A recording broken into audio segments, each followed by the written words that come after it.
sekarang mari kita lihat keterangan Imam Az-Zahabi tentang syirik. Fa'akbarul kabair asyirku billahi ta'ala. Maka di antara tingkatan tertinggi dari dosa besar itu, yang pertama adalah syirik. Wa huwa naw'an. Syirik ini ada dua jenis.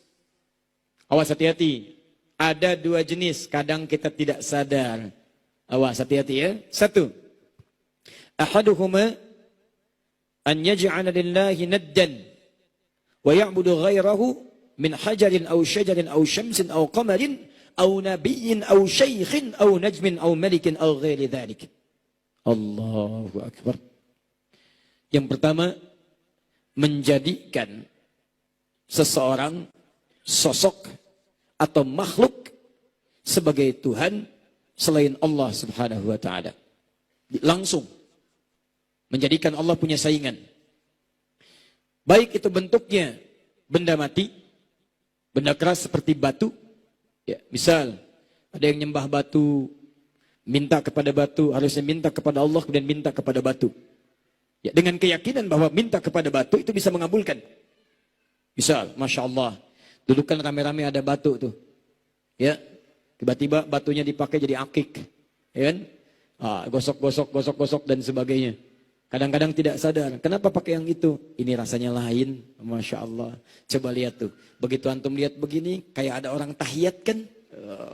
Mana lihat? Itu. Kelihatan nggak? Mana itu? Nggak kelihatan. Oh, sudah salam rupanya. Sudah salam. Masya Allah. Luar biasa. Kalau pakai ini, harta bisa bertambah. Masya Allah. Dan keajaiban terjadi. Mana buktinya? Sini, saya ajak ke jalan. Begitu taksi lewat, sit. Oh, berhenti taksi. Bukan? Itu yang biasa. Yang dahsyat, ketika saya pakai ini, teman-teman sekalian, itu rasanya, saya sudah mendapat keberuntungan. Makanya saya bawa terus, karena saya yakin dengan benda ini, Masya Allah, akan memberikan mukjizat. Dan memberikan kepercayaan dan kekuatan pada diri saya. Syirik. Min hajarin, batu. Paham ya? Awas, batu juga banyak. Kubur, alam kubur, kadang tandanya pakai batu. Ya, tandanya pakai batu. Pegang-pegang batunya, bawa-bawa dan sebagainya, gitu kan? Pegang-pegang, mintanya kepada batu. Bukan minta kepada Allah. Awas, kalau Anda ziarah kubur tidak dilarang. Hati-hati. Ziarah kubur silakan ziarah, berdoa kepada Allah, minta kebaikan. Yang salah, minta kepada kubur atau minta kepada batu dalam kubur. Tanda. Pegang, bawa kain, gosok, itu bisa kan? Bahkan Ka'bah, hati-hati. Ka'bah itu batu. Hati-hati, ada yang keliru. Datang orang tawaf, ini gosok ke Ka'bah, bisa kan? Ngapain? Ngambil kekuatan. Kekuatan, Masya Allah. Ka'bah diambil kekuatannya, yang lain gak kebagian, kan? Itu bahaya. Bawa, awas, hati-hati. Syirik, gak boleh. Gak boleh. Syajarin, pohon. Pohon, hati-hati, ini banyak kasus. Jangan ditebang pohon itu. Kalau ditebang, kekuatannya akan hilang. Masya kekuatan. Datang cari inspirasi ke pohon. Duhai, berikan saya kekuatan. Duhai. Kata pohon, saya juga udah mau runtuh. Kan? Baik, sama. Awas hati-hati. Ada yang mundur, cari. Mintanya ke pohon, syirik. Sering banyak kisah ya. Ada pohon-pohon yang ketika ditebang, sebagian masyarakat mengatakan jangan ditebang. Itu nanti ada ininya, ada itunya dan sebagainya. Tidak. Itu perbuatan setan. Ingat, setiap yang mengantarkan pada maksiat, saya sudah uraikan setan. Paham ya? Taim. Ini jangan ditebang Pak, ini jangan tebang. Oh syirik, bukan syirik Pak, itu duriannya belum matang. Nah, kalau itu bukan ya, kalau itu bukan. Au syamsin, menyembah matahari. Dulu waktu zaman penjajahan, ya, masyarakat Nusantara sebelum jadi Indonesia diminta menghadap ke arah matahari dan nyembah ke matahari, membungkuk. Itu nggak boleh, syirik. Makanya banyak ulama kita tidak mau melakukan itu. Ya, atau ada yang sebagian karena terancam nyawanya, jasadnya seakan tunduk tapi hatinya mengingkari.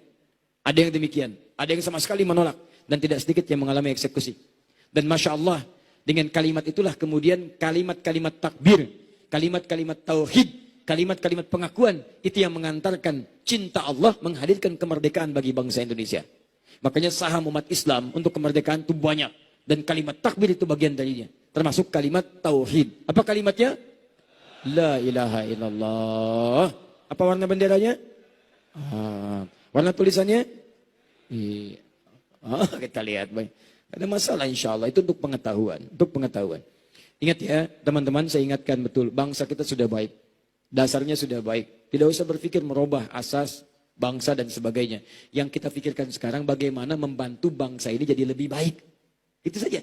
Kerjakan yang baik-baik untuk negara kita. Mata lihat yang baik-baik, telinga dengar yang baik-baik. Maka ketika antum bekerja jadi baik, bangsa ini akan terkatrol pada kebaikan-kebaikan. Kalau negara ini diisi oleh orang-orang bodoh dan orang-orang ahli maksiat, maka itu tidak pernah mengantarkan kita pada kebaikan. Makanya kita harus bantu supaya kita menemukan orang-orang baik. Polisi, polisinya baik. Tentara, tentaranya baik. Presiden, presidennya baik. Kan? Pengusaha, pengusahanya baik. Karena kebanyakan orang Islam, kita sendiri dulu jadi baik. Jangan minta orang baik sementara antum belum baik. Susah. Jelas ya? Kembalikan. Kenapa itu aja yang dibahas tadi? Au kamarin, bulan. Sudah jelas. Au nabiyin, nabi. Awas, menganggap nabi dikultuskan. Gak boleh. Gak boleh.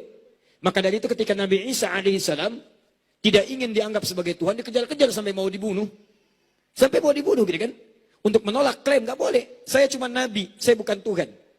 Saya cuma nabi, saya bukan Tuhan. Karena itu Nabi Isa alaihissalam dikenal dengan Al-Masih atau dikenal dengan Yesus, menegaskan dirinya nabi bukan Tuhan, supaya tidak dianggap Tuhan dan tidak dikultuskan. Karena itulah Nabi Muhammad SAW ketika diangkat-angkat dengan kalimat Sayyid, anta Sayyidi, Sayyid, ingin dikultuskan dengan kalimat kultus, Nabi menolak. As-Sayyidu Allah, yang Sayyid cuma Allah. Bukan berarti nggak boleh mengatakan Sayyid, bukan. Bukan dilarang mengatakan Allahumma sholli ala Sayyidina Muhammad, bukan. Tapi yang dilarang menggunakan kalimat Sayyid untuk mengkultuskan Nabi Muhammad SAW. Kalau untuk menghormati nggak ada masalah, boleh. Bahkan Nabi mengatakan Abu Bakar sebagai Sayyid, Umar sebagai Sayyid, ya sahabat lain sebagai Sayyid, boleh. Antum kalau ke Madinah, saya dari Madinah kemarin, lewat di jalan menemukan kalimat Allahumma sholli ala Sayyidina Muhammad, boleh. Untuk penghormatan pada Nabi Muhammad SAW. Syekhul Islam Ibn Taimiyah punya risalah Tazkiyatun Nafas, di ilmu Tazkiyatun Nafas. Pembukanya, kalimatnya dibuka dengan hamdalah, kemudian salawat. Ketika salawat mengatakan Allahumma sholli ala Sayyidina Muhammad. Untuk takrim, memuliakan Nabi SAW. Tapi mengkultuskan, tidak. Jelas? Tayyib. Syekhin, syekh. Syekh di sini bisa tokoh, orang soleh, atau misalnya yang dipandang punya karisma. Karena di Arab itu dipanggil syekh itu bisa 3 kemungkinan. 1, orang sepuh. Sudah sepuh. Ya syekh, wen masyi. Syekh mau kemana? Sudah sepuh. Tayyib. Yang kedua, bisa syekh ahli ilmu.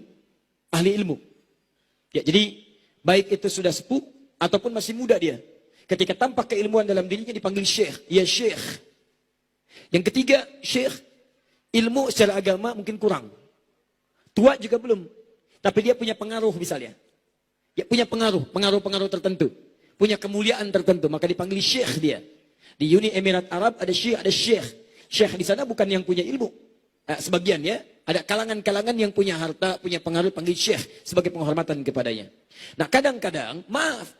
Penghormatan berlebihan pada yang punya kedudukan. Kadang-kadang sedikit banyak menghadirkan sifat syirik dalam kehidupan. Fir'aun dititipkan kedudukan.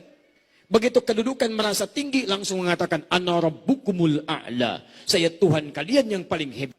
Maka umatnya, umat Nabi Musa alaihissalam, yang ketika kemudian diutus Nabi Musa, sebagiannya diperintahkan oleh Fir'aun, sembah saya. Saya yang Tuhan. Musa itu cuma ngaku-ngaku punya Tuhan. Saya yang Tuhan. Itu yang bahaya. Jadi kalau seseorang merasa kedudukannya sudah tinggi, maka akan muncul sifat. Ini lihat, detilnya kalimat Ibnu Zahabi. Kalau seseorang punya kalimat, punya rasa kedudukan yang tinggi, maka godaan setan akan membangkitkan rasa ingin dipertuhankan dalam dirinya. Dianggap yang paling hebat, itu yang bahaya. Dan itu bisa menyebabkan syirik fatal. Syirik dirinya dan syirik bagi orang lain. Maka muncullah kemudian orang Romawi yang menyembah dengan sujud kepada rajanya. Persia yang membungkuk kemudian kepada rajanya. Seakan-akan dikultuskan seperti halnya Tuhan. Maka turunlah kemudian contoh gerakan sholat. Sujud hanya pada Allah. Ruku hanya pada Allah. Yang dipertuhankan hanya Allah subhanahu wa ta'ala. Paham? Ingat, Az-Zahabi itu detil. Bukan satu kalimat syekh, tapi maknanya dalam. Hati-hati teman-teman yang punya kedudukan. Termasuk ustadz. Awas, tolong doakan juga ya, saya dan teman-teman ustadz yang lain. Supaya tidak menganggap diri sebagai yang paling hebat. Kalau sudah yang paling hebat dan sebagainya, ini yang paling bahaya. Sudah menganggap diri paling hebat, paling benar, paling unggul. Maka kemudian dampaknya kepada murid-murid, itu yang seakan-akan menutup celah-celah sampai menganggap tidak ada celah dalam dirinya. Berlebihan kemudian mengangkat dan sebagainya. Paham? Iya. Termasuk tokoh, siapa saja bisa masuk dalam kategori syekh dengan pemaknaan yang luas. Pemaknaan luas ya makna jauhnya. Ronaldo, Messi, sekarang Icardi di Inter Milan misal. Nah, siapa lagi yang muncul-muncul? Begitu muncul-muncul, Masya Allah, tempel di kamar. Aku saat tidur melihat Ronaldo, merasa memberikan kekuatan. Kayaknya besok main bola aja lebih jago goceknya. Masya Allah, syirik. Sama. Aku kalau pakai kaos Lionel Messi ini seakan-akan yang lain mudah aku kalahkan. Bobol gawang gampang sekali. Masya Allah. Karena nggak ada yang lain, cuma dia sendirian. Sama. Gak bagus. Aku kalau pakai kaos Pep Guardiola kayaknya seperti ahli taktik. Seperti Manchester City, 15 kali main, 13 kali menang, 2 kali imbang. Gak pernah kalah. Masya Allah. Sama. Tato. Pakai gambar orang, gambar macam-macam. Dengan adanya tato, seperti saya memberikan kekuatan pada diri saya. Syirik. Paham ya?